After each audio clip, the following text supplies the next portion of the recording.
Good morning, JD and Bule. Welcome back to class today. Very glad to see you guys again. Hopefully there will be more kids joining us. I thought that maybe we can just recap quickly on verhalende opstelle.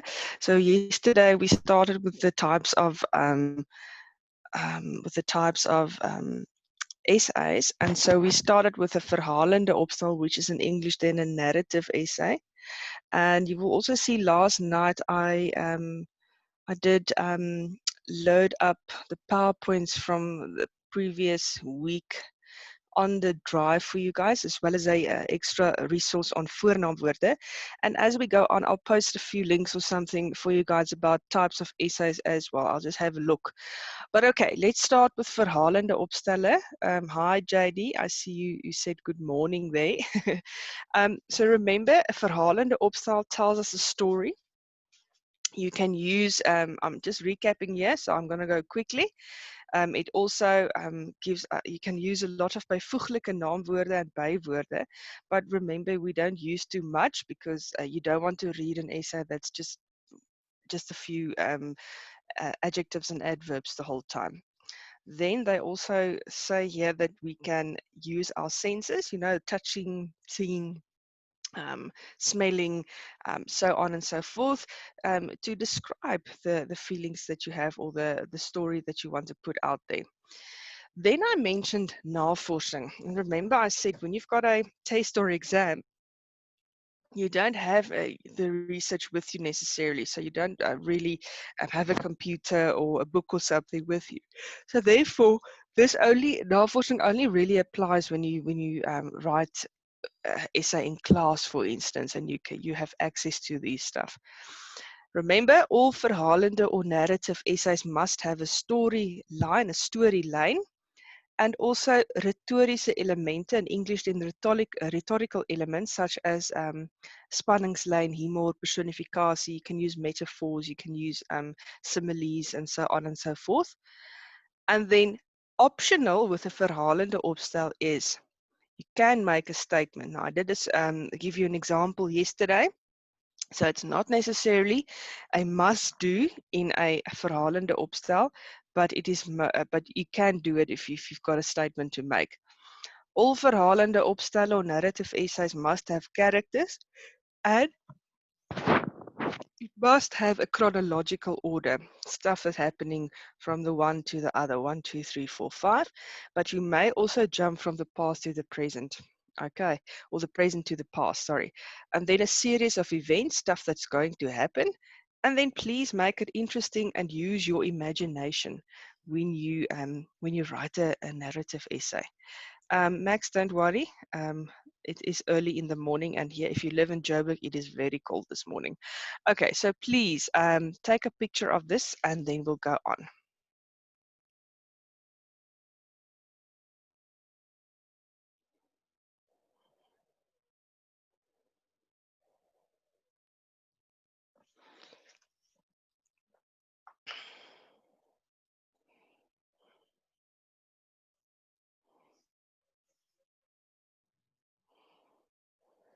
Okay, I am going on.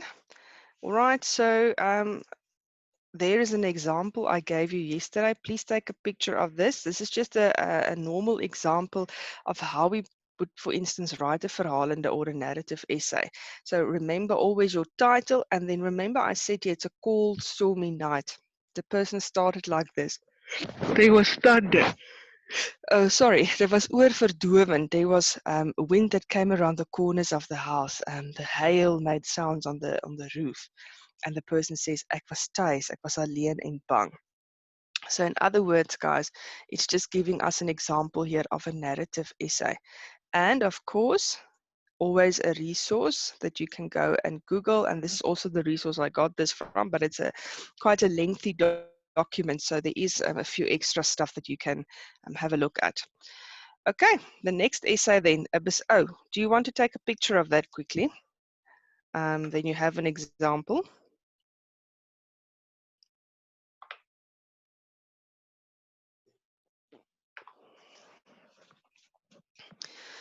Okay, I'm going on. The next essay is a beskrywende opstel or a descriptive essay.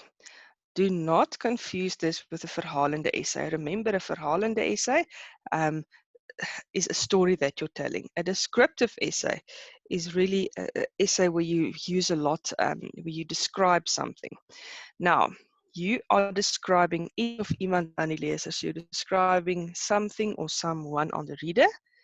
And listen to this one, jy skep 'n beeld of prent met woorde. So you're drawing a picture with words. I love a beskrywende opstel because you can literally go and write about a chair, but you can describe and then surprise somebody at the end or the reader at the end with that it's almost a chair all along. So it's a really nice opstel to write. You can also use idiome and beeldspraak. Idioms and imagery, and remember beeldspraak is something like a metafoor. Guys, I don't know what's wrong with me this morning. Metafoor, a personifikasie, so on. And then syntaia again. So you can you can also use what you smell, what you see, what you feel, what you hear. And then you're also telling, if you can also tell a story, but remember that with a beskrywende opstel, it should really focus on describing something or someone.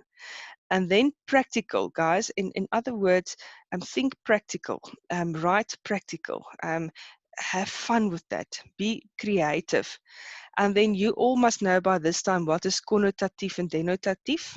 Connotative and denotative, the figurative and literal meaning of stuff, which is a nice way of writing a beskrywende opstel. Also, you may use byvoeglike naamwoorde and bywoorde, adjectives and adverbs, but again, not too much. Even if it is a beskrywende opstel, not too much adjectives, just enough. Think of when you read an essay or a book. If it's too descriptive, then you get bored and you lose track. So just enough to intrigue the reader. It can be fiction or realistic. So you can write something that's totally not true or realistic, or your story can be based on realistic events.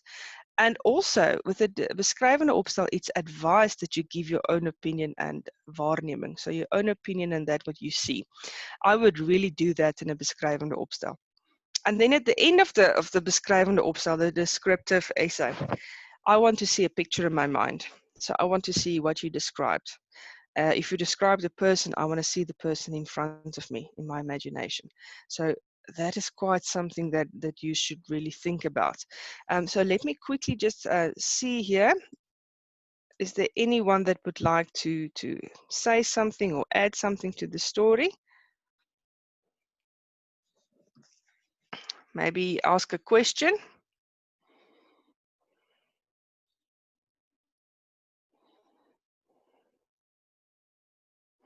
Anyone? Okay, so then I'm going on. The next one would then be, well, not the next one. Here is an example for you, which is always important. So this is also an introduction, 'n inleidingsparagraaf van 'n beskrywende opstel. So the title is Die Karoo, the Karoo, and listen how this person is starting to describe something. Hy sê, verskroeiende sand. I don't know what's the direct translation of verskroeiende, but it means it's really burning. Verskroeiende sand. Klein, vaal bossies en bome wat oortrek is van die namiddagstof. Little and dull, ek weet nie, bossies, little plants and trees, which is covered with dust, namiddagstof. Die hemel is 'n diep blou koepel en die son 'n vuurbal. He's describing the heavens and the sun. Leweloos sou jy wou dink. He's asking a question there, making the reader think. But dink weer, think again. Die Karoo het 'n lewe van sy eie. The Karoo's got a life of its own. Do you see here? So he started describing, he used a few of the adjectives, verskroeiende, klein, vaal, bossies. He's saying that some of the plants is covered with dust. He's talking about, he's describing the heavens and the sun with adjectives as well. And leweloos, also adjective.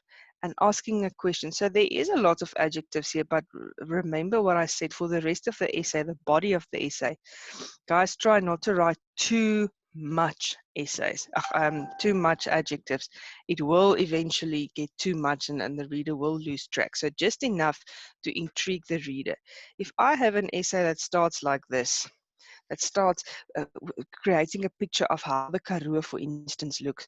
Guys, that would just intrigue me. I would get more excited to read this. I would want to know, because he's describing the Karoo now here. So I would want to know more about the Karoo.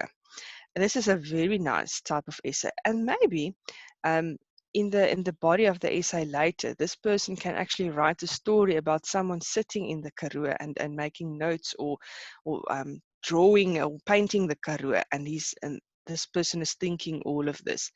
So remember I said yesterday, definitely a title, and then you must always have a title. Try to not use the actual question as your title. That is not a good idea. And then, of course, your introductory paragraph must be intriguing. So I would want to read it more. Right. Up until now, do you all understand verhalend and descriptive essay? I want to see the yeses here, please. Do you all understand that so far? Are you with me?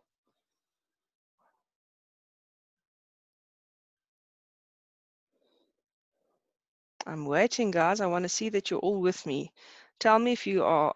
Okay, so yes, ma'am. Yes, great. I'm so happy when you guys participate like this.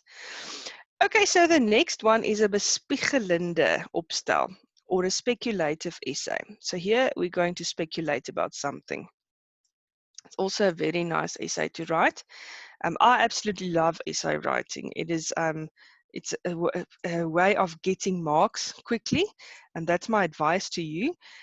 So in grade 9, you've also got a few tasks for the year, and other than tests and exams, we sort of only can study and sort of, I'm saying this under correction, with a test or exam, you usually wait for the best. You rely on only your studying.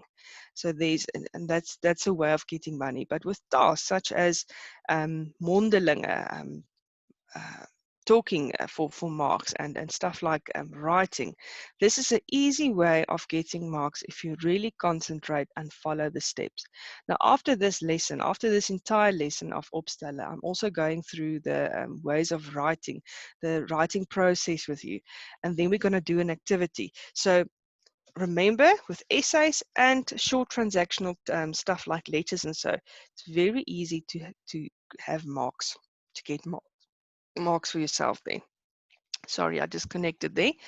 Right, the next one. Jy bespiegelende opstel, jy dink oor iets of filosofeer oor iets. So you philosophize over something. So you've got a concept and you're thinking about it. You're giving your opinion, jou opinie, your siening, jou, what you think about it. It's an emotional reaction for you. And you also give your sorry for that. You also give your emotions and feelings that you can share with the reader. And then, of course, you must talk about, well, not must, but you can talk about a personal ervaring, something personal that happened to you. And then, with the bespiegelende opstel, it is important to note that you want to convince the reader of something. So you are giving your opinion or your siening about something, talking from an emotional and background. You philosophize over it. You're talking about a personal thing, and you want to convince the reader of what you feel or think. But never ever be too oordrewe. In other words, don't make it, I can't get to the word now, but don't make it too unrealistic. Don't go to the unrealistic path. Don't make it worse than it really is. And guys, dink daaroor. Before you write a bespiegelende essay, actually any essay from any way whatsoever, think what you're going to do. Don't just start writing. That's a mistake that most of us make. You just start writing, then you forget the title, then you don't have an intriguing introduction, and you don't think about what you're going to do. And remember, when you have a bespiegelende, when you're writing a bespiegelende essay, a speculative essay. You want to convince the reader of something. And if you don't think of it clearly, then you're not going to convince me. Use aanhalings, quotes. So for instance, when you've got the opportunity to do research before writing a speculative essay, go and research some quotes that is on the same, which is going to help convince you or the reader of what you want to say. Jy mag ook hier beskryf. In other words, with a descriptive essay, you're also allowed to describe a few things, but again, not too much, not too much. Be logical and systematies, logisch en systematies, which means you must write logically and systematic. And then use a lot of persoonlike naamwoorde, which is personal pronouns. Woorde soos ek en jy en sy en hy. Use a lot of those because it actually, instead of using lots of nouns the entire time. Okay, and then I'm just going back there so you can quickly take a picture there. Just to get an idea. Take a picture of a bespiegelende descriptive essay, and then I'll go through the example with you just now.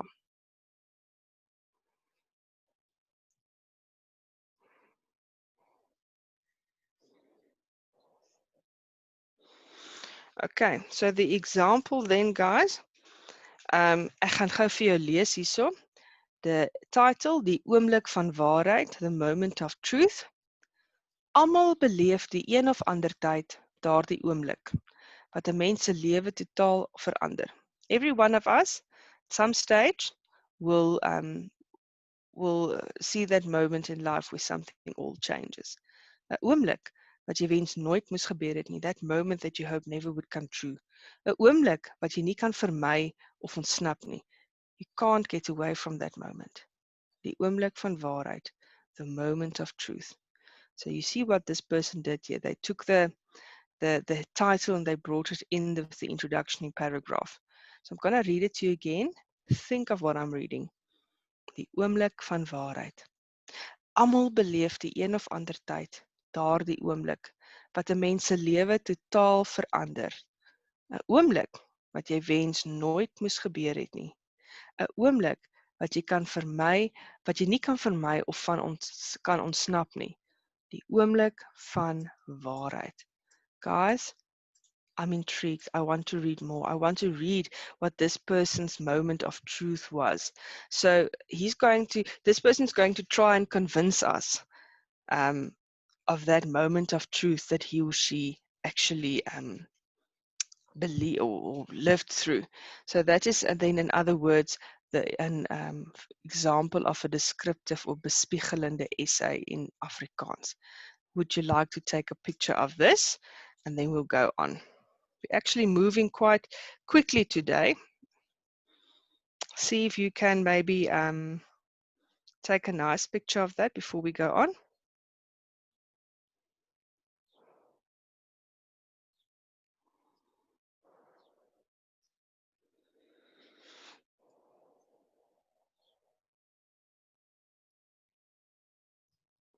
Okay, then let's go to the next one.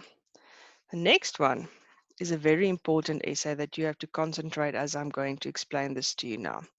So guys, argumenterende opstel is an argumentative essay. So you get an argument maybe as a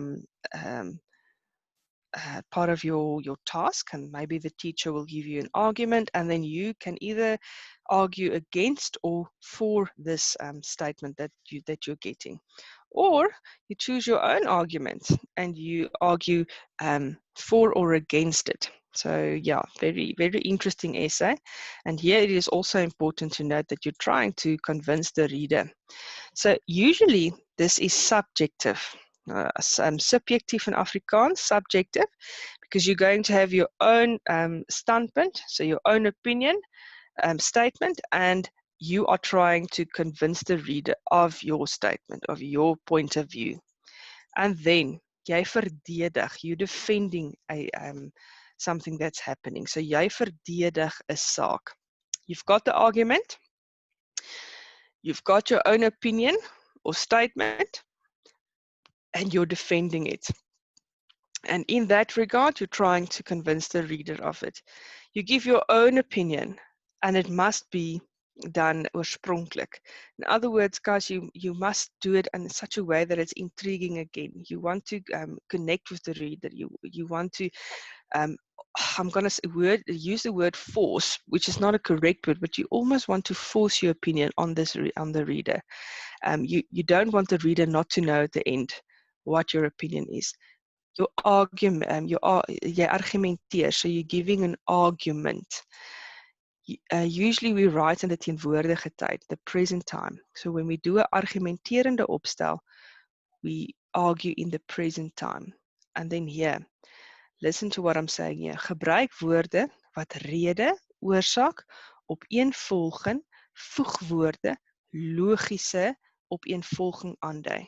Soos byvoorbeeld, dit is bewys dat, maar, doch, omdat en daarom. So for instance, you'll have a sentence that says, dit is bewys dat kinders so maak. It has been proved that children do that. So you see there. And then maar, which will give two sides of the story. Doch, which will emphasize your point of view. Omdat, emphasize your point of view. En daarom, emphasize your point of view. So I'm just quickly going to do the English translation here. You use words that indicate reason, cause, sequence, and conjunctions you can use. Logical sequence such as it provides that, but yet, because, and therefore. Take a picture of this and then go and visit that website. There's a nice PDF. Guys, amazing. It will give you a lot of extra information on all of the essays and stuff that you can find, especially argumentative essay. This is an essay that you really have to concentrate on writing properly. So quickly take a picture there.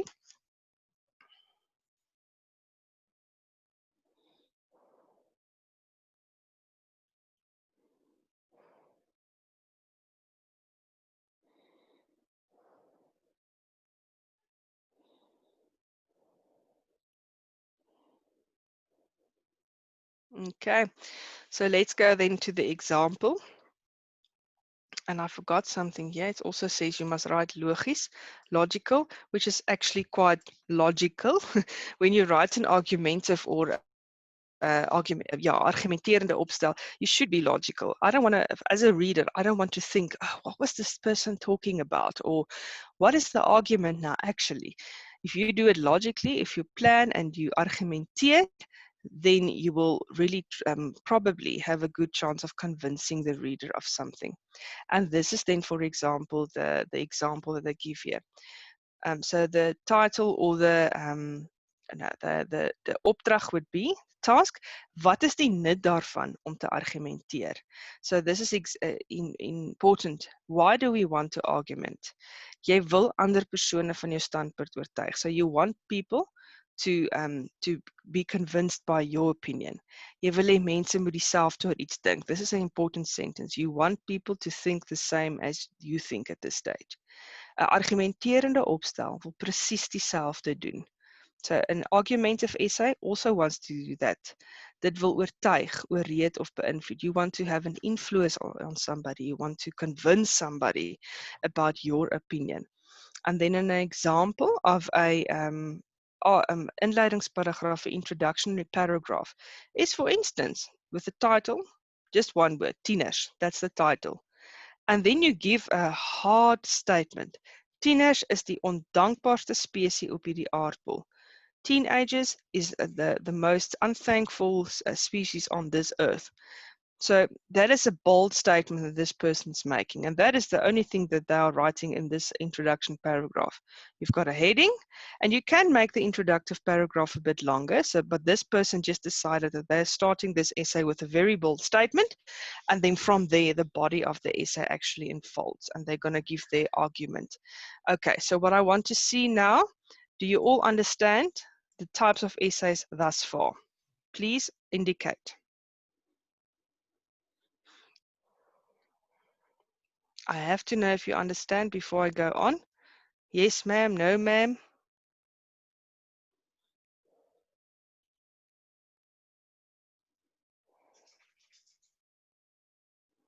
Max says yes. Thank you, my child. The next one.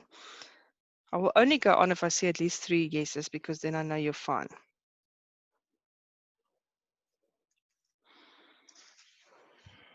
Kelly, thank you.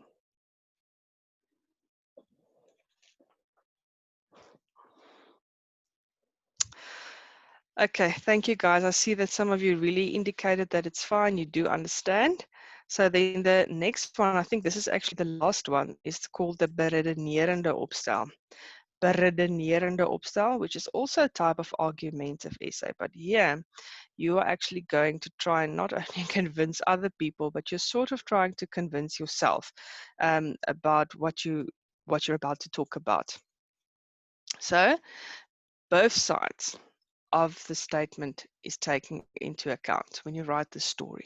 So you would, for instance, write an essay with your statement and what you believe, but also what other people believe, and you will put them both into an essay, and then you will start argumenting. This must be an objective essay, objectief. Why? Because with the beredende opstel, we only work with facts. So here, your opinion actually doesn't really count. So you're not going to try and convince me. You're giving both sides of the story. And at the end, the reader is going to decide which story. Jy hoef nie die leser te oortuig nie. So you're not trying to convince the reader. Die leser besluit self watter kant hy kies. Just as I said before, at the end of the essay, the reader decide what they want to believe. You give the statement, you give the problem in the introductory paragraph, just like the argumentative essay. But remember, the difference between a beredenerende and the argumentative essay is as follows. With the argumentative essay, you try to convince the reader to take your side. With the beredenerende opstel, you give both sides of a story with no emotional attachments, and at the end, the reader is going to try and convince, or will try and take their own side. So you also give the problem in the first paragraph, and it must be logical. Guys, a beredenerende opstel, if it's objective, it means it must be logical, a certain order. I don't want to wonder what happened at the end of this essay. I don't want to wonder what I've read. I want to see a logical meaning. Emotieve taal word gebruik. So in a way, there will also be an emotional connection with this essay, because you're giving your side of the story as well. But here's a very bold thing that you should consider. Jy redeneer jou standpunt. So you are actually you're actually argumenting with yourself, your opinion. Okay, so that is sort of what that is saying. Jy redeneer jou standpunt. With a beredenerende opstel, navorsing is key. Research is very important, guys. So this is actually, in my opinion, a very difficult type of essay to write when you're writing an exam or a test, because then you don't have your research with you. But what I always tell the kids is go and research something that is really of interest of you before you write a test or exam. Then you go and you when you write the exam and you see there's a question on a beredenerende opstel, then you can actually try and sort of put the question with what you want to that you researched. So you're actually going to sort of change the question in a way so that it sticks with what you actually research. So before you go into an exam or a test, read something. I know that teachers, people usually say you don't study for paper 3. You don't have to study for paper 3. But that's wrong, because you actually need to know, for instance, with any of these texts, what is the format of a formal letter, for instance. So you must go and look at formats. And also, for you to write proper essays, go and read lots of stuff and just go and investigate something that is really close to your heart, because you can always bring it into a question that they are asking. We write in the teenwoordige tyd, in English the present tense. Just going back there, I'll quickly take a picture of this before I go on. With the beredenerende opstel, teenwoordige tyd, you're writing in the present tense.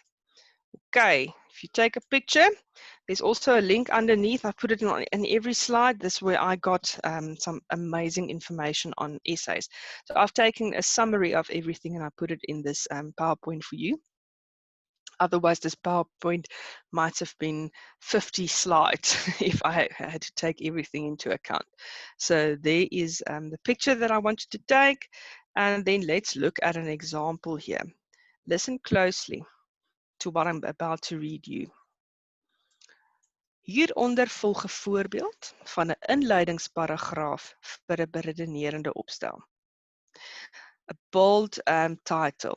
Tegnologie het ons lewens verbeter. Technology improved our lives.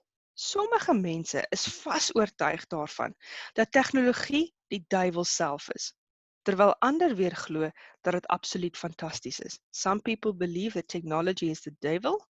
Other people think that it's absolutely fantastic.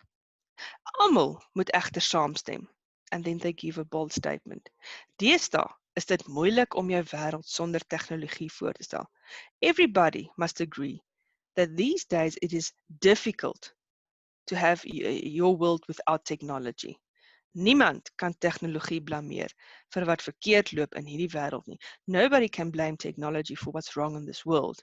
'n Mens moet eerder die mense wat tegnologie verkeerd gebruik daarvoor blameer. We should rather blame people who use technology wrong for what is going wrong in this world. Do you see here? This person went and they gave a statement, and also that's a bold statement, an entire paragraph with what they believe. But then also look at this. Some people believe it's the devil. Some people believe it's fantastic. So both sides is given. But everybody must agree that a world without technology would be almost impossible to imagine. Nobody can blame technology for what's happened, for what's wrong in this world. That's somebody's statement. Then the other side of the story. 'n Mens moet eerder die mense wat tegnologie verkeerd gebruik blameer. We should rather blame people that is using technology wrong for the problem. So do you see here? Constantly, this is the statement, that's the other statement. This is what this person said, that is what that person's saying. So there's this constant, it's almost like a dance that I'm trying to make here. Two sides of the story is always given. And I think that actually is our lesson for today. So I'm quickly going back there and just take a picture. Please, guys, take a picture of this essay. Example of a beredenerende opstel. And then we can go on to the next slide, which I want to talk to you guys about.